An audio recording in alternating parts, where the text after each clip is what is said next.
트로이 전쟁이 기원전 13세기, 12세기 그때 일어나는 사건으로 보고 있습니다.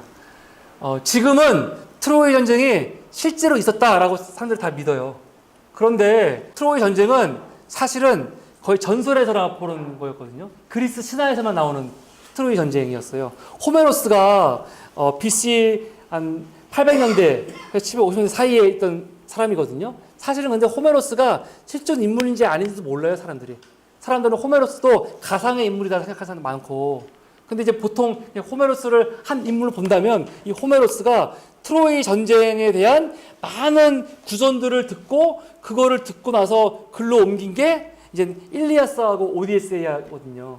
이 둘 다 사실은 트로이 전쟁의 이야기잖아요. 근데 호메로스는 트로이 전쟁이라는 그 역사적 사실을 배우의 이야기에 더 집중을 했어요. 그 배후에 있는 이야기, 신들의 전쟁, 그리스의 신들의 전쟁에 초점을 맞춘 거거든요. 그러니까 사실 그 아시아와 유럽의 최초의 전쟁이라고 하면은 보통 페르시아 전쟁을 이야기를 합니다. 아시아와 유럽의 최초의 전쟁. 근데 실제 최초의 전쟁은요, 트로이 전쟁이라고 해야 되죠. 그런데 이 트로이 전쟁이 왜 일어났냐면 그리스 로마 신화에 따르면 데메테르라는 그 여신이 결혼을 하는데 질투의 여신을 추대를 안 했잖아요. 근데 질투의 여신이 화가 나가지고 내가 너를 가만두지 않겠어 해서 황금 사과를 만들어가지고 그거를 그 여신들이 있는 가운데 그냥 던져놨어요. 그래서 여기 뭐라고 썼냐면 가장 아름다운 이에게 이렇게 써놓은 거죠. 근데 그때 여신 누가 있었냐면요, 그 제우스의 부인이었던 헤라 여신이 있었고, 그리고 전쟁의 여신이면서 지혜의 여신이었던 아테네가 있었고, 미의 여신이었던 아프로디테가 있었거든요. 세 여신이 막 싸우잖아요, 이것 때문에.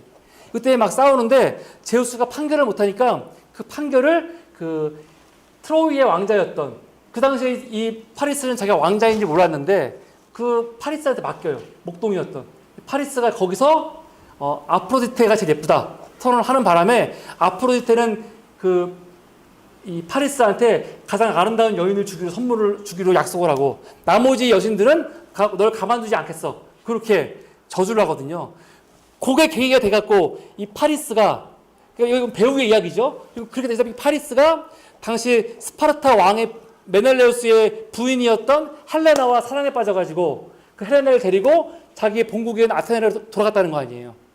아니 그 트로이로 돌아갔다는 거 아닙니까? 그러니까 이 그리스의 이 나라들이 다 합쳐져가지고 트로이와 10년간 전쟁을 했다. 이게 트로이 전쟁의 이야기거든요. 근데 그 배후에는 신들 간의 아주 기가 막힌 전쟁 얘기가 있는 거죠.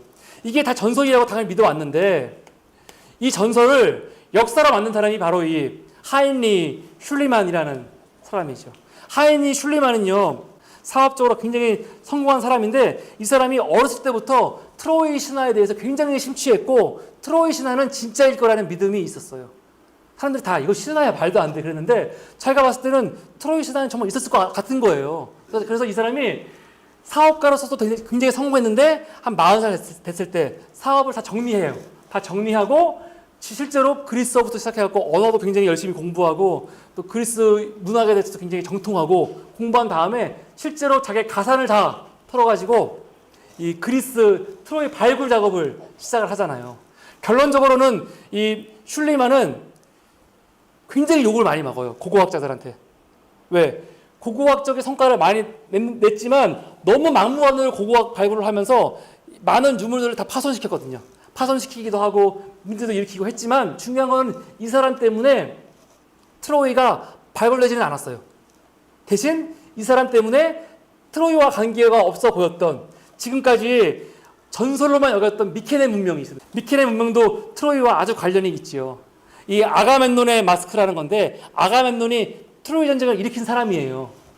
이 메넬라우스의 형이 아가멤논이에요. 이 아가멤논이 근대를 이끈 건데 이 아가멤논의 마스크가 발견됐죠. 그러면서 미케네 문명이라는 게 진짜 있었구나 그걸 알게 된 거예요. 이게 바로 이 슐리만 때문에 가능했던 거죠.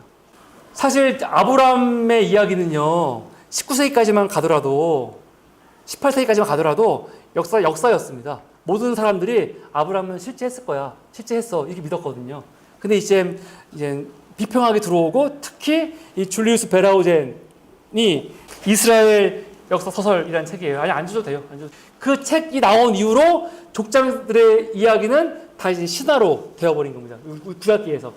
그리고 실제로 줄리어스 벨하우젠의 업적은 굉장히 크죠. 굉장히 큽니다. 지금 비판도 많이 하지만 우리가 알고 있는 문서서들이 다 여기서 나온 거죠. 족장들의 이야기는 뭐냐면 아브라함, 이삭, 야곱은 실존 인물이 아니고 후대에 아브라함을 이 이야기를 쓰던 시대가 있을 거 아니에요. 이것도 말이 많지만 예를 들어서 포로기 이후에 썼으면 이거는 포로기 이후에 포로기 때의 그 이데올로기를 담아가지고 그냥 반영해서 만든 허구의 인물들이야. 그렇게 이제 하는 거죠. 또 어떤 사람들은 그 아브라함과 특별히 관계된 도시가 있어요. 헤브론. 이삭 같은 경우는 브엘세바. 이렇게 족장마다 아주 관계가 깊은 도시들이 있어요. 그 사람들은 그 도시에서 섬기던 지역 신이라는 거죠. 신. 아브라함이라는 신이 있고 야곱이라는 신이 있고 이 이삭이라는 신이 있는 거예요. 근데 이스라엘이 이 땅을 점령했잖아요. 근데 외부인이잖아요. 외부인이 가나안을 점령하면서 우리가 이 땅을 외부인으로 점령한 게 아니고 원래부터 이 땅은 우리와 연관이 있는 거야. 그거를 정당화하고 명분을 하기 위해서 자기들의 조상들을 그 성소에서 믿던 신들의 이름을 따갖고 만들었다는 거예요. 그런 것들이. 그러면서 이건 자기들의 정통성을 확보하기 위해서 만든 거다. 그런 식으로. 에누마 엘리시가 뭐냐면 이 바벨론의 마르둑이라는 신이 최고 신이 되는 과정이거든요.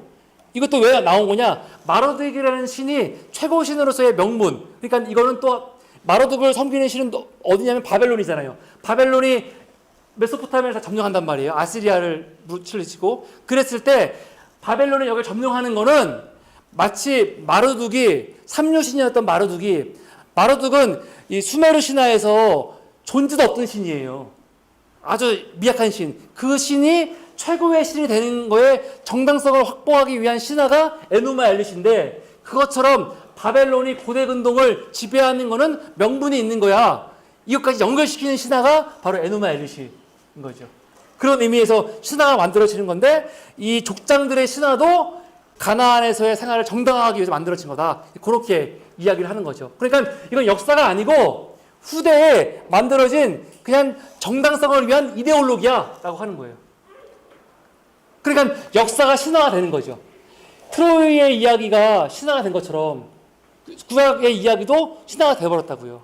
근데 그 트로이의 신화가 된 그 신화를 다시 아까 슐리만이 역사로 만들었잖아요. 벨하우젠이 만든 그 족장시대의 이야기를 신화를 다시 역사로 끌어올린 게 성서고고학이라는 이제 학문이죠. 성서고고학. 성서고고학은요, 사실은 이름이 성서라는 말한 이름이 들어가 버리니까 이건 뭐 기독교인들끼리 뭐 하는 뭐 그런 거구나. 근데 그게 아니에요. 그래서 사실은 성서고고학 학계에서도 지금 이름을 바꾸자는 말이 많이 나와요. 왜냐면 성서고고학은 고대 근동 고고학이에요. 고대 근동 고고학. 왜냐면 지역이 겹치니까요.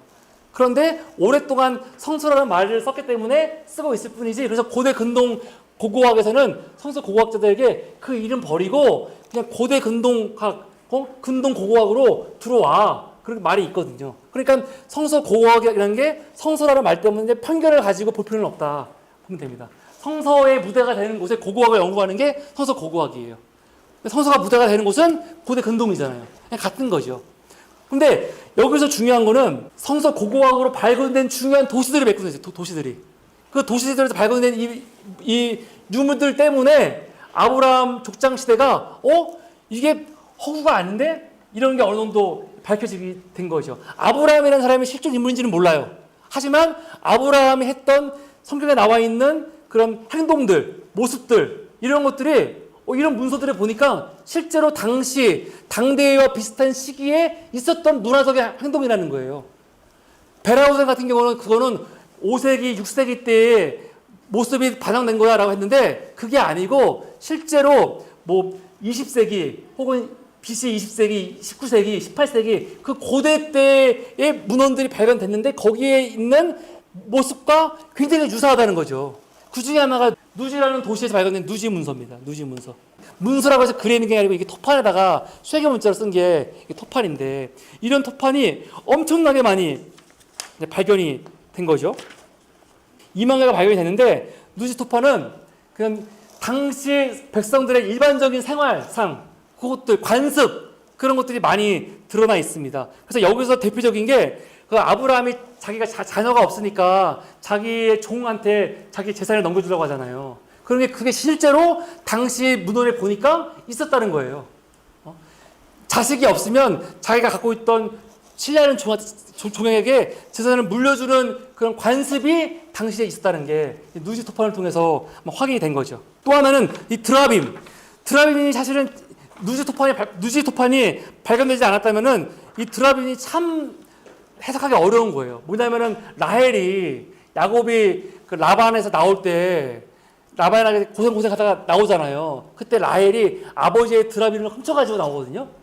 그러니까 라반이 갑자기 놀래가지고 막 몰려와요. 드라빔 때문에. 우리 드라빔 어딨냐고. 그러니까 라헬이 그거를 이렇게 이 안장에 숨겨서 이렇게 앉아있는 게 나오거든요. 도대체 드라빔이 뭐길래. 그래서 이거를 보통 어떻게 해석하냐면은 이게 가족의 우상인데 그 우상을 가지고 온 거다. 그러니까 당시 집에서 믿던 그 우상을 복받기 위해서 가지고 온 거다. 막 그런 식으로 해석을 하는데 누지문서에 보니까 드라빔은 단순히 상징적으로 종교적인 우상 숭배 그게 아니고 드라빔을 갖고 있는 사람이 재산에 상속권이 있는 거예요. 고대 근동에서. 그러니까 라헬이 이걸 가지고 온 거는 훗날 나중에라도 자기 남편이 라반 집안에 가갖고 내가 이 집의 상속자야 라고 했을 때 이게 법적인 근거가 되는 징표가 되는 거죠. 드라빔이.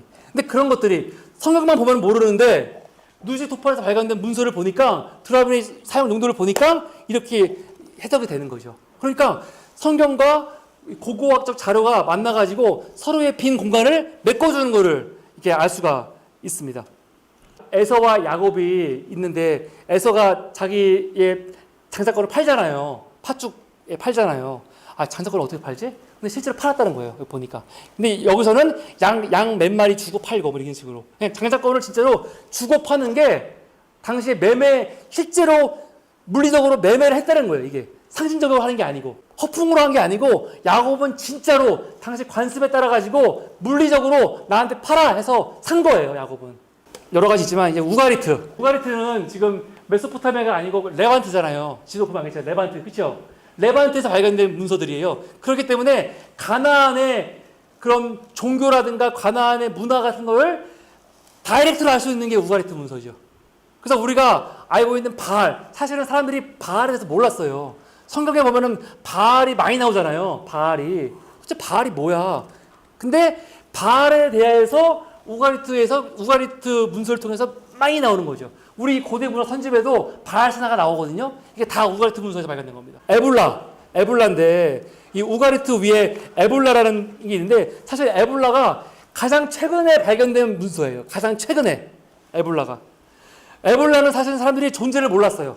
전혀. 에볼라라는 게 저렇게 엄청난 지명을 갖고 있었는데 에볼라가 진짜 있는 거야? 몰랐는데 정말 우연히 발견된 토판을 통해서 아, 에볼라라는 곳이 있었구나 라는 알게 된 거죠. 그래서 에볼라를 통해 가지고 많이 알게 된 게 성경에 나와 있는 사람의 인명들이 있잖아요. 뭐 아담이라든가 아니면 히브리어에 나와 있는 표현들 이런 것들이 에볼라와 굉장히 유사하다는 걸 알게 된 거고 더 중요한 거는 그 나중에 창세기에 보면은 사해에 이 소돔왕 누구, 고모라왕 누구 뭐 그런 명단이 나와요. 근데 그 명단이 실존 인물인지 아닌지 모르잖아요. 그런데 에볼라하고 사해 쪽 왕들하고 그런 무역했던 영수증 같은 게 막 발견이 돼. 영수증이요.